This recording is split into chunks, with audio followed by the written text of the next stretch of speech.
My name is Allain Barnett, and I'm a PhD student at the School of Human Evolution and Social Change. I did my research in Barrington, Nova Scotia, which is on the southernmost tip of Nova Scotia in Canada. My research focuses on fisheries governance, which includes the actors and the rules or institutions that affect the way people fish and their ability to generate livelihoods from the fishery.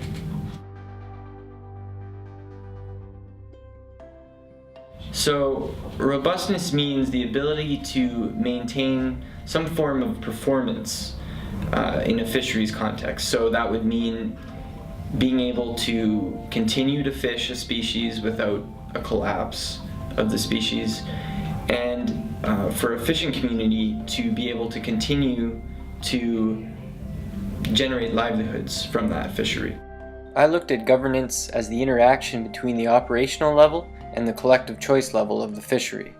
The operational level is where fishermen are interacting with the resource and where they are responding to rules. The collective choice level involves fishermen and scientists and managers getting together to make rules that will affect fishermen's behavior. I look at this case of Barrington and I compare it to that of Maine, where things are slightly different. And so I'm looking at the interactions between components of the social ecological system and how the institutions or rules change over time. Fishermen at the ports had rules to determine who fishes where and what type of fishing you can do in certain areas, which was the same as in Maine. But the difference in Canada was that the Canadian government did not recognize those customary rules that they had. This lack of recognition of the customary rules of the fishermen is a strong source of this weak feedback. So in Maine, they had their rules recognized. They were able to lobby and continuously affect changes in regulations that affect them. Whereas in Nova Scotia and Atlantic Canada, the rules are mostly a top-down process.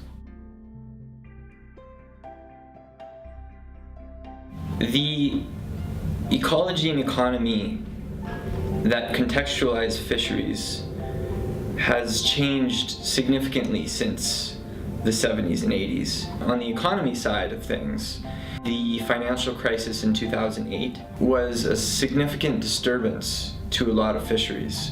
For example, the lobster fishery in Atlantic Canada and Maine is considered a luxury item, and people weren't buying lobsters as much. So the demand for lobsters went down and prices dropped. So ecologically, there are two things that have been happening. First of all, I mentioned the cod collapse, and that has really changed the Atlantic Ocean ecosystem. It used to be a system dominated by cod and these types of fish species, but with their decline, they no longer keep other species down by predating on them, and this is one explanation for massive increases in the population of lobsters. Canadian licensing policy allowed for transferability of licenses, which means that fishermen can buy and sell licenses from each other. And this resulted in a really large increase in the price of a license.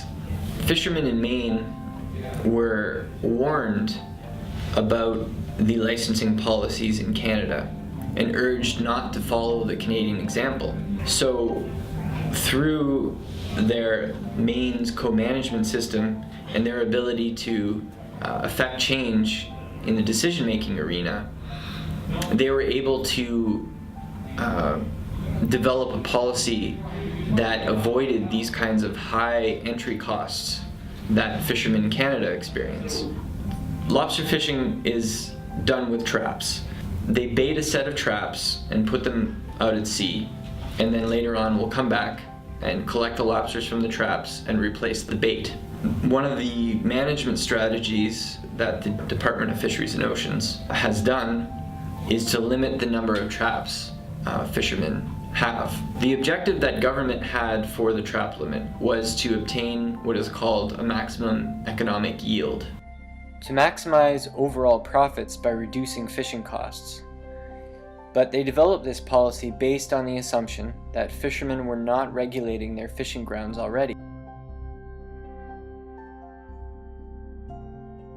What we have is a preference on a sort of status quo fishery, where everybody goes out and tries to catch as much as they can. Now, it's important to mention what has happened in other fisheries in Barrington. All fisheries except lobster are managed through quota systems.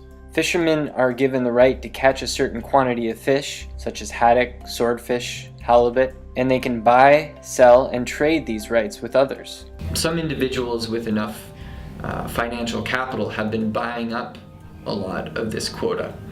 So there's less quota available to a lot of fishermen to go fishing.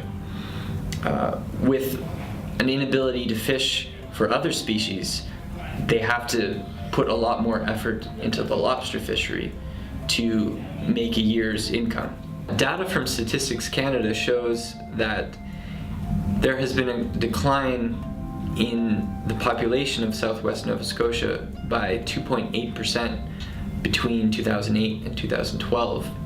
So we need to find ways to improve the incomes, improve employment for crew members, and maintain livelihoods in the community. One of the biggest difficulties is dealing with the heterogeneity of the fishing communities. There's a lot of difference. There's geographic difference between different communities. There's economic difference in the different amounts of financial capital they have, and the types of fisheries they're involved in, the way they fish. There's all kinds of differences. And this makes it difficult for the fishermen themselves to get together and provide a unified voice to say, this is what we want, and to bring that to government. But at the same time, policymakers have not recognized this heterogeneity enough to incorporate it into policymaking. So a lot of policies assume everybody is the same, when at the operational level there's a lot of difference.